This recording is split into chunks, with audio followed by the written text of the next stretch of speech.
Барлықтарыңызға қайырлы кеш. Көптен күткен жайдарман ойынымыз бірер минуттардан кейін басталатын болады. Көріп тұрғандарыңыздай адам қарасы өте көп. Қазір бірер минуттардан кейін бастайтын боламыз.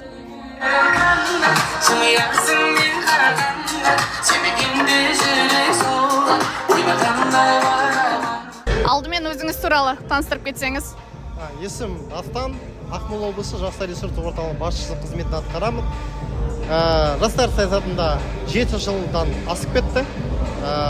Мектеп оқушысы болған кезде педагогиялық отрядта юнус деген болған. Сол жерден бастадық өзіміздің жастар саясатының жұмысы. Одан кейін университетте Қазақстан студенттер альянсында ұйымда жетекші болған, филиал ашып университетінде Абай Мырзахметов. Одан кейін Көкшетау қалалық филиалының басшысы болдық. Одан кейін облыста, одан кейін жастар ресурстық орталығына маман ретінде кірдік. Одан кейін фронт офис еріктілер қорғау орталығының басшысы болып, бөлім басшысы болдым, тағайындалдым. Енді қазір уақытта облыстық жастар ресурстық орталығының басшысы қызмет атқарамын. Бұл лауазымда 2 жылға жол болып қалды енді. Ал Diamond командасы туралы естуіңіз бар ма? Diamond, негізі биыл құрылған команда ғой, өте қалай айтсам, ойыңыз қандай? Команда бір айтады ғой, своеобразный дейді ғой. Ол стилі әртүрлі, әрбір ойын сайын стилі әртүрлі болады екен. И мысалы бір ойында бұлай көрсетсе, екінші ойында басқалар көрсетіп тұр. Бір ойында мысалы текстовый болса, екінші ойында драйв болып тұр ойында. Бірақ өзінің бағытын таңдап алды және сол бағытта жұмыс жасайды екен. Егер де өзінің жақсы ойындарын бірі бүгін көрсетсе, мен кажется, 3 орынның біреуіне ие болады. Немесе бір номинация точно иеленетін сияқты енді. Енді бүгінгі жюриді барған қалай айтсам, мен дегендердің барлығын жинадық. Енді командалар тек қана өздерінің белсенділігін көрсетсе, өзін нақты залға өтетін әзілдерін айтса, онда жеңеді деген ойдамын. Рахмет үлкен. Соңғы сұрақ, осы жайдарман КВН ойындарының әзілдерінің қазіргі тенденциясы туралы қандай пікір білдіресіз? Енді облысымызда 2020 жылдан бері 2 жылдай облысымызда КВН болмады. Сондықтан да әзілдің стилі кішкене басқаша негізінде. КВНді көрген адам қазіргі біз кезінде көрген КВН, қазіргі КВНді салыстырса, мысалы басқалай түрлері. Бірақ та мысалға егер де қалай айтсам, қазіргі осы мысалы мектеп оқушының әзілі, ол студенттің әзілімен екі әртүрлі. Ардагер жаңағы КВНщиктер не дегеніміз, олардың әзілдері басқалай. Егер де білетін адам болса, ол мысалы салыстыратын болады. Білмейтін адам болса, ол үшін бәрі қызықты болады. Біз үшін мысалы ертеңде мүмкін қазір осындай әзілі болады. Бір мысалы қалай айтсам, андай легкий әзіл болады ғой, мысалы біз үшін мысалы жюри үшін мысалы мүмкін ол минус болып қалса, ал олар үшін ол қызықты мысалы, немесе көрермен қызық болады. Біз егер мысалы айтсақ, мысалы жай пример ретінде мысалы Diamond мысалы әзілдер айтты, бірақ ол мысалы біз ол шутканы бір жерде көріп қалдық, яғни плагиат дейміз. Одан кейін мысалға ол шуткаларды мысалы айтамыз ғой, дешевый юмор болып қалса мысалға, онда біз мысалы оны қарастырамыз да, мысалы минус алатаймыз мысалға, бірақ залға өтіп кетеді. Бірақ көрдіңіз ба мысалы, но біз қараймыз залға өтуін, және де біз өзіміз қараймыз плагиат болмады. Өйткені әрбір команда егер жақсы команда болса, ол өзі жазады шутканы. Егер де яғни бұл да жұмысты мен ойымша дұрыстап қарау керек. Сондықтан енді қолымыздан келгенше дұрыстап қарайтын боламыз. Рахмет үлкен сізге Дастан мырза. Рахмет. Сәттілік сіздерге. Сіздерге де алдағы уақытта бір Көкшетау, Ақмола бір влог түсіретін канал ашасыздар, және де біздің барлық іс-шараларда келесіздерге ойдамын. Алла жазса бұйырсын. Тіркеліп қойыңыздар, бізбен бірге болыңыздар. Міндетті түрде. Рахмет. Сәлеметсіз бе? Алдымен өзіңіз туралы таныстырып кетсеңіз. Сәлеметсіз бе, мен Зарина Бекқалиева, біздің облыстық Көкше телеарнасының редактор жүргізушісімін, және де Мисс Көкшетау 2022. Керемет. Бүгін сіз Қазылар алқасы қатарында алғаш ретсіз ба? Оған дейін мен тек қана сұлулық байқауларында Қазылар алқасында болып көрдім. Енді осындай форматта бірінші рет. Осындай форматта көңілді тапқырлар жастар алаңында да қандай сезімдесіз қазір? Если честно, я в предвкушении, какая будет игра, потому что я на самом деле не часто смотрю такие юмористические шоу, поэтому для меня это будет что-то такое новое, интересное, и я буду прям внимательно наблюдать и слушать, чтобы дать оценку. Рахмет. Осы бүгінгі ойнайтын командалар туралы естуіңіз бар ма? Жоқ. Жалпы көңілді жастар алаңының әзілдері жайлы. Қандай әзілдер өтімді деп ойлайсыз? Қандай әзілдер интеллектуалды деп ойлайсыз? Актуальны деп ойлайсыз? Қандай әзілдерді қолдану керек? Я считаю, что самые актуальные и интересные шутки — это про бытовую жизнь обычных людей, которая происходит каждый день. Вот. То есть о простых людях и то, что происходит о них. Ну, в этом случае, наверное, про молодежь больше будет интереснее. Рахмет, үлкен сізге сәттілік тілейміз. Спасибо. Алдымен өзіңізді таныстырып кетсеңіз. Есімім Абзал болады, Алтабаев, Азаматұлы, хабар агенттігінің Ақмола облысындағы меншікті тілшісімін.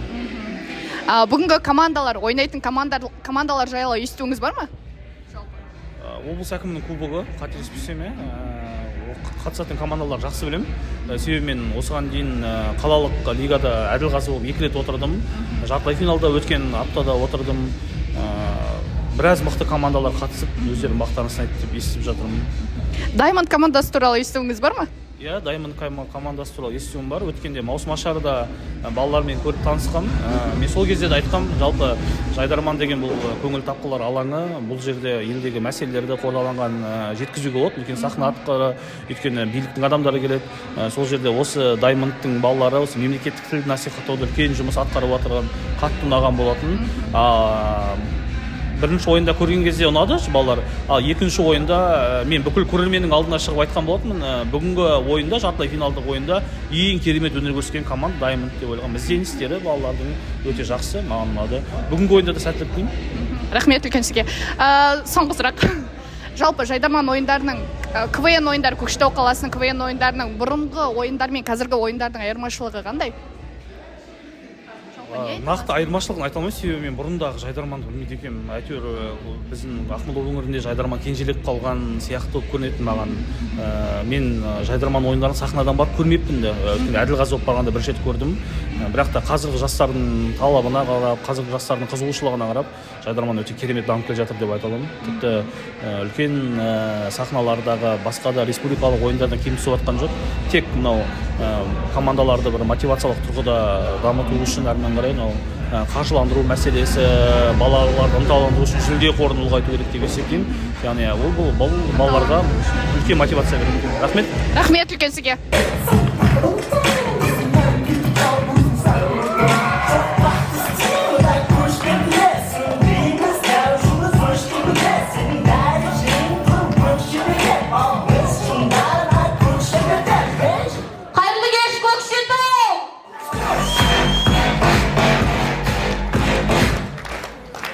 Жігіттер, бүгін бізде маңызды ойын. Ақмола облысының әкім кубогы. Қалай болса да 1 миллионды ұту керек. Ол үшін бізге тәжірибелі командар секілді саясат туралы айту керек. Мысалы, кеше ғана Ресей президенті Путин Москваға қонаққа келді. Қомаш, ол Астанаға келді ғой. Білмеймін, өзіміздің елімізде тұрып, Ресейдің туын іліп қойғаны қызық болды. Сәл болмағанда Москваға деп қалдық қой.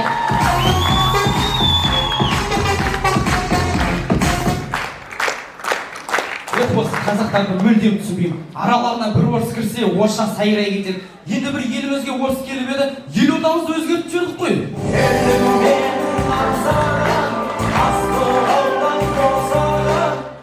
Ай, осы айта берсем көп қой. Мысалға Қазақстан құрамасының бас бапкері Черчесов жылына 581 миллион теңге жалақы алады екен. Бұл деген сұмдық қой. Ал еліміздің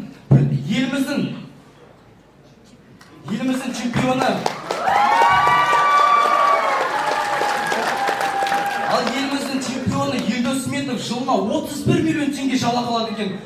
Сонда Олимпиада чемпионы осындай ғана жалақы алады ма сонда? Қайран қазағым ай. Негізінде біздің елімізде бәрі наоборот сияқты. Наоборот результат көрсетпесе, жалақын өсе ме, бір бәле ғой. Ойыны қойыңдар, бізге актуалды нәрселер айту керек. Не хит болып жатыр? Шай, мускат, бахрома деген морожен шықты, хит болып жатыр. Осы қазақтар әр нәрсені жеуге құмар, бір-бірінен қайталап.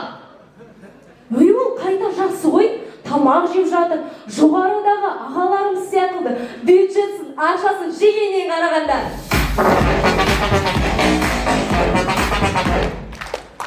Хамзин Ермек ағамыз отыр ғой. Қайдасыңдар, ерекелер? Ермек аға, біз сіз туралы мүлдем ақпарат іздемедік, бірақ мына фотолар өз алдымыздан шықты.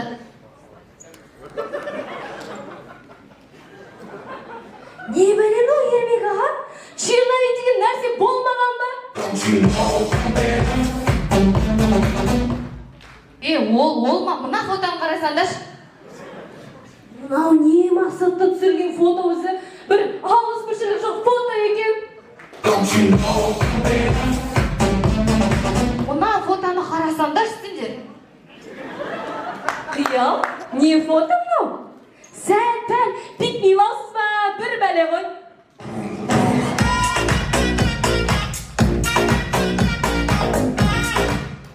Ойуға кесе бермеңдерші. Жасы үлкенсіңдерден бойдақ әлі үйленбеген. Үйленбегеннен шығат мақырды алып тастады ғой, естідіңдер ма? Ермек аға, сізді үкімет аяр, даже мақырды да алып тастады ғой біз. Тағы кім отыр жүр үйде? Тағы да Дастан Амангелді ағамыз отыр. Жастардың жанашыры жуырда ғана үйленіп той істеген. Құтты болсын. Бә, тойын Темірлан аға өзі істеген шығар, я. Қомандашы, Дастан дақтабы өзіне жанашымайды деп ойлайсыңдар ма не? Содан кейін барып, Зарина Өмірғали қызы отыр. Қыздар, зал неге жап-жап болып тұр десем, свет жақып қойыпсыңдар ғой? Ойнайм, Зарина ханым. Сіз маған олай қатты қарамаңыз. Мен сырт пенем орыс болғанымен жүрегім қазақ.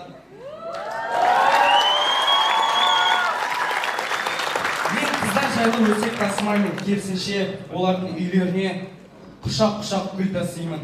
Мен қызымнан шай мускат аямаймын. Ол ағзаға зиян деп жыламаймын. Жегісі келе ма, смело алып берем. Себебі бір бұрышта аднарасын жеп тұрған қызға қарағанда ас үйде шай мускат жеп тұрған қыз әлдеқайда.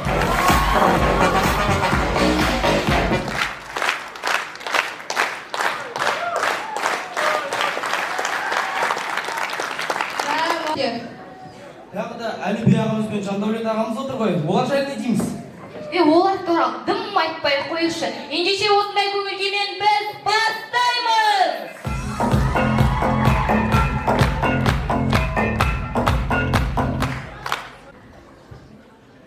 Ал армысыңдар, құрметті менің дәштай баланың құрметті көрермендері. Бүгін біз мынау сахнаны жылан жалағандай тазалайтын боламыз. Мәні Темірлан ағаның түрін қараңдаршы, мөрі көрмейді, қазуын тәштай тазалайтын боламыз.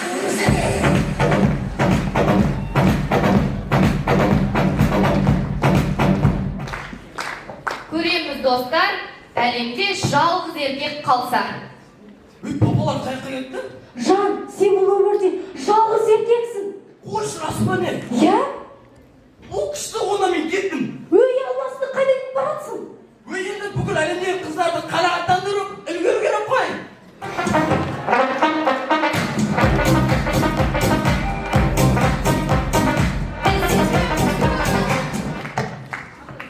Ал ендеше көреміз достар, аллергиясы бар адам. Айғанушы, сен неге мен көзімді жұмдың? Мені көз, Жан, аузыңды ашшы, мен саған сыйлық әкелдім. Бұл не шоколад па не? Иә. Менің денем сіп кетеді ғой.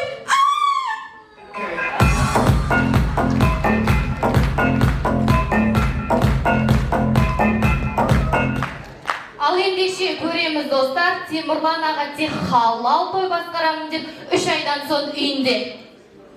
Ассалаумағалейкум аға, тек қана пиво дейсіз ба? Мен сізге айтып едім ғой, тек қана халал той басқарам деп. Ұят қайда, намыс қайда, адрес қайда?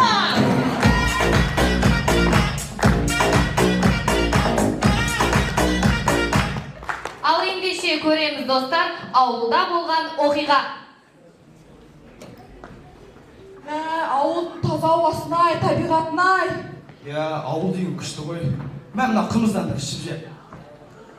Бұл қымыздан бір түрлі ғой, бір қышқылау ма, бір бәле.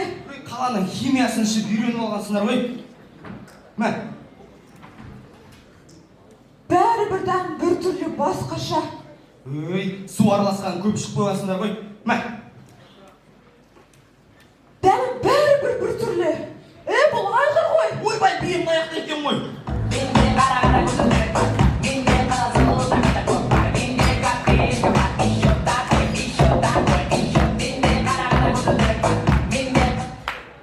Көреміз достар, Көкшетаудың базарында дәл осындай адамдарды кездестіруге болады.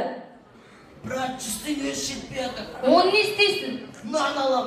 Сен нан емес арақ аласың ғой. Өй, арақ бар, нан алу керек. Azar, kader bize ne yazar? Öyle gelmiş, böyle. Қыздар, осы 1 миллион теңге алсаңдар не істер едіңдер? Мен донер қашатын едім. Сен донер қашсан, донер епе мысықтың қашын жасайсың ау. Мен болсам бизнес ашушы едім.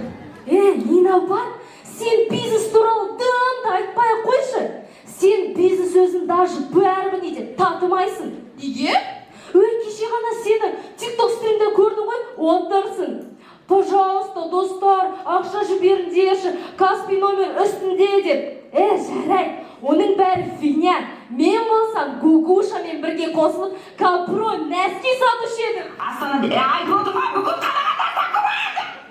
Не деп кеттіңдер? Ерхан, сен не істер едің?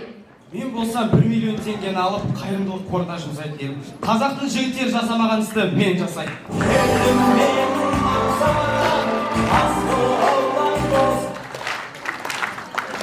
Достар, бізге ең бастысы миллион емес, шынайы баға мен күлкі. Ал қалғаны уақыт еншісінде. Сіздермен болған Даймон құрамасы, рахмет Көкшетау!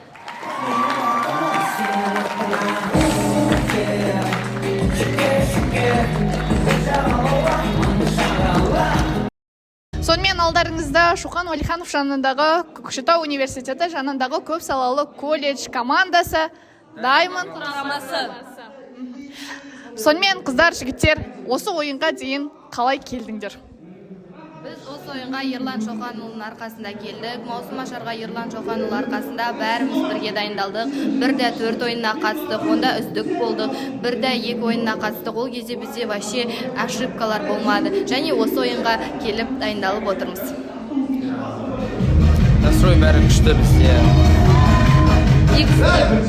Маусым Ашарға қатысты, көптеген ойындарға қатысты, жеңіспен аяқтадық. Бірақ осы ойында енді көреміз, бұйырғаны болады. Орын алмасақ та үмітімізді үзбейміз, дальше барамыз. Енді тоқтап қалмай, үмітті үзбей, арман атай. Ең бастысы. Тоқтамау керек. Дальше больше деп, өзімізді қолға алып, жоғарғы көтерілеміз, атымызды шығарамыз, барлық Қазақстанға әйгілі болуға тырысамыз. Сендер осылай ойнасаңдар, біз сендерді әрқашан қолдап жүреміз.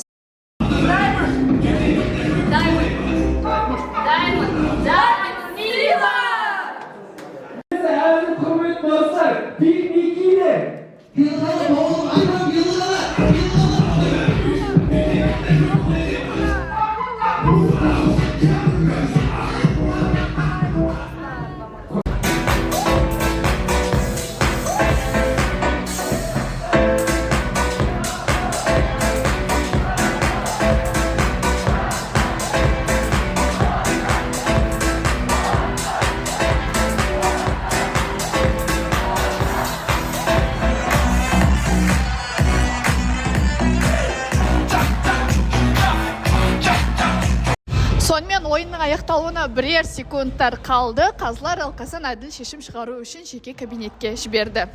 Жауабын күтетін боламыз. Диплом және 100 мың теңге ақшалай сертификат.